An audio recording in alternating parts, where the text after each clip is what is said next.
Today I'm gonna show you how to cook the perfect steak for getting shredded. Cooking the perfect steak starts with selecting the right cut of steak. Personally, I don't like a lean cut of steak. I prefer a little fattier cut because I'll gladly sacrifice some carbs to have more flavor when it comes to my steak. The two cuts that I prefer, number one would be the ribeye steak, and number two, the New York strip steak. Both have a little higher fat content than something like a sirloin or a filet, but the taste is incredible and it's well worth cutting some carbs. Cooking a perfect steak begins with professional preparation. So here's exactly what you're gonna need. Number one, you're gonna need an oven. Number two, a cast iron skillet. Number three is your seasoning, which in this case is just salt and pepper. And last but not least, you're gonna need oil and butter. So let's jump into our preparation for the perfect steak. Step number one is we wanna bring our steaks to room temperature. Depending on whether you bought your steaks refrigerated or frozen, this may take upwards of an hour to 2 hours in some cases to make sure your steaks are at room temperature. Do not cook your steak before your steaks are at room temperature. Now let's season our steaks. So personally, I don't like to season my steak with anything too fancy. We're just gonna do salt and pepper with a little bit of oil on top just to help coat the steak and really make sure that flavor stays in the steak with the salt and pepper. Now, I am getting a little fancy. I'm doing a little bit of truffle salt. So you don't need a lot here, just a little bit. And the key here is we wanna season all sides of the steak, even the outer side. So I like to flip them over to the other side. Make sure you pat your steaks to really make sure that the salt and pepper are nice and coated in there. Listen, if you don't like truffle salt, you don't have to use truffle salt. You can just use sea salt or just regular salt, but I'm going with the truffle.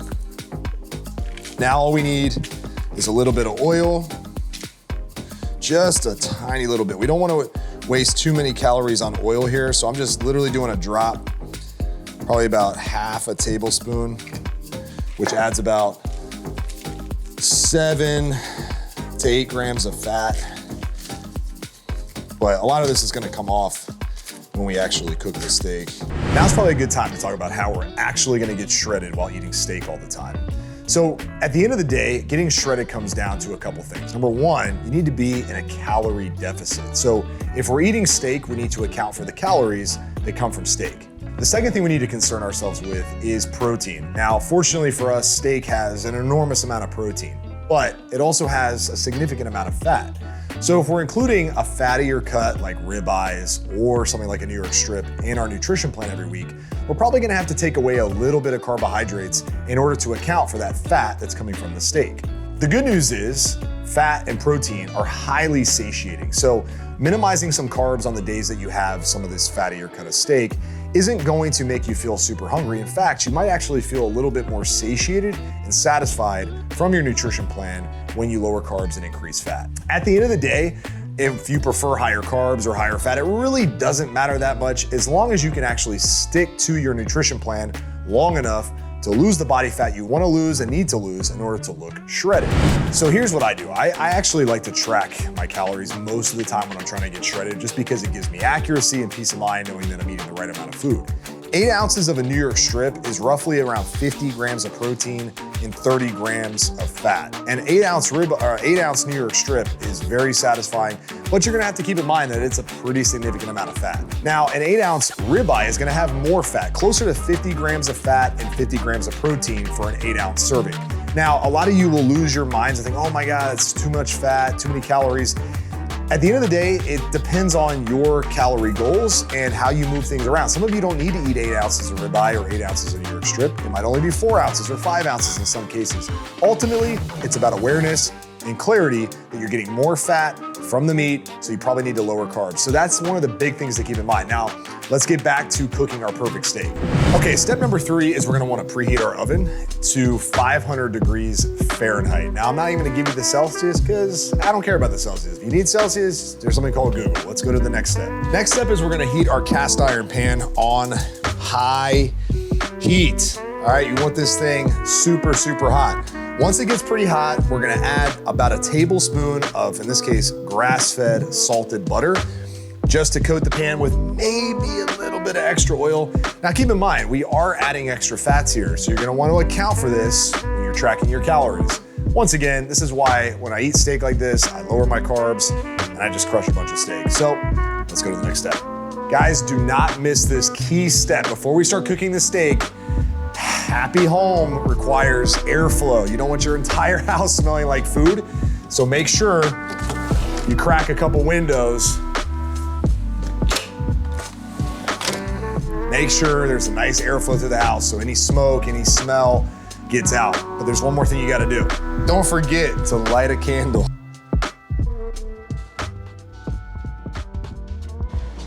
All right, candle's lit. It's time to cook. Before we add our steaks to the cast iron pan, I'm gonna do about a tablespoon of butter. It's gonna be sizzling right away, obviously. And then I'm gonna add just a dab of ranch. Shout out to Migos. Just kidding. Just a dab of olive oil. All right. Gonna let our oils cook up. It's time to add our steak. So now this is really key, guys. When you're adding your steak to the cast iron, you're gonna wanna make sure you're doing it for 2 minutes per side max. You're just trying to get a nice sear on the outside of the steak. So I'm gonna add a ribeye and a New York strip, nice and slow. And the timer is on.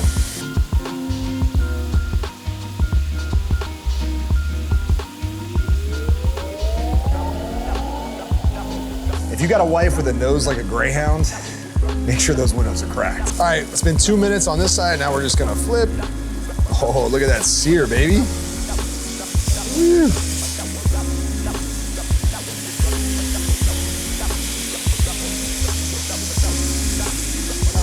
Now, if you're going for a restaurant quality steak, what I'd probably do is be basting the steak a little bit with more butter. I probably would have put a lot more oil and butter in the pan, and during the entire course of this sear, I'd be dripping butter all over my steak. But we're trying to get shredded, so I'm not trying to add a ton of extra calories from butter and oil. So I'm using the least amount to make the perfect steak. All right, guys, most people skip this step. They sear both main sides of the steak, but they forget that the steak also has outer edges. So we're 2 minutes on each side now. And what I'm gonna do is I'm actually gonna sear the sides of the steak one at a time. Now, these things sit up nice and pretty, which is really convenient. But if it doesn't, you can just kind of hold it. That's why I have prongs. You don't need to sear 2 minutes unless you really want to on these little outer edges. I usually do about 30 seconds to a minute, and then I'll flip it and do the other side. But it just gives you that whole nice crispy coating on the outer side of the steak.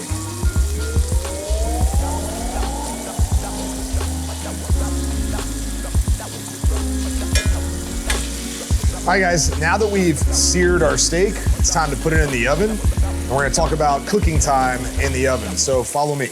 Now, I like my steak medium, so I'm gonna put it in the oven for no more than 3 minutes at 500 degrees. If you like your steak a little less done, you could do under that. I would say at least put it in for about a minute to 2 minutes if you like rare. If you're one of the crazy people that likes it well done, you're looking at 5 to 7 minutes in the oven. But I'm a medium guy. I like red in the middle, nice and crispy on the outside. So I'm looking at about 3 minutes cooking time at 500 degrees. All right, guys, steaks are done. It's been 3 minutes. So just like you saw before, we put the cast iron directly in the oven. Just make sure you mitt it up, right? Don't burn yourself. Be careful here. It's gonna come out nice and sizzling. You can see this thing is ready to rock. Now, the steak is actually not done cooking, believe it or not. The last thing you wanna do is to cut the steak up, squeeze the juices out of it. The heat inside the steak is still increasing now that it's out of the oven. So we actually wanna let this steak sit for, I would say 5 to 10 minutes. No need to do anything besides just put it on a plate. So if you have multiple steaks to cook, now would be a good time to cook your other steaks, which is what we're gonna do. But let these steaks chill, okay? Because they're still gonna cook while they're chilling out. But man, that looks pretty. Now it's time for the moment of truth. This thing's been cooling for about 10 minutes or so. You can see the juices. This steak is nice and ready. So let's take a peek and see if we cooked it to perfection, which once again, we're going for like medium here. So let's see. Yeah, buddy. It's a little, probably a little past me. It's probably, yeah, it's like right at medium. It's what you're going for, right? So you want pink in the middle, you can see. Let's check out the ribeye. That's the New York strip. Oh yeah, look at this. Here we go. Pink in the middle. It's medium, baby. Medium steak, in my opinion, is the perfect steak. Wow, that's all I can tell you, man. That is all I can tell you. So that wraps up how to cook the perfect steak to get shredded. Remember, track your calories, track your protein, pay attention to your macros. If you need help, I have a free guide. The link is in the description of this video that can help you get started with everything you need to know in order to master nutrition, to master your fitness goals and live lean, have a sustainable nutrition method for the rest of your life. You can eat steak every single week, I promise, and not only get shredded, but stay lean for the rest of your life. So let me know in the comments how you cook your steak, what cut of steak you prefer, and if I missed anything on the how to cook a perfect steak video. Until next time, I'm Josiah Novak. Life moves fast. Make it count. Peace.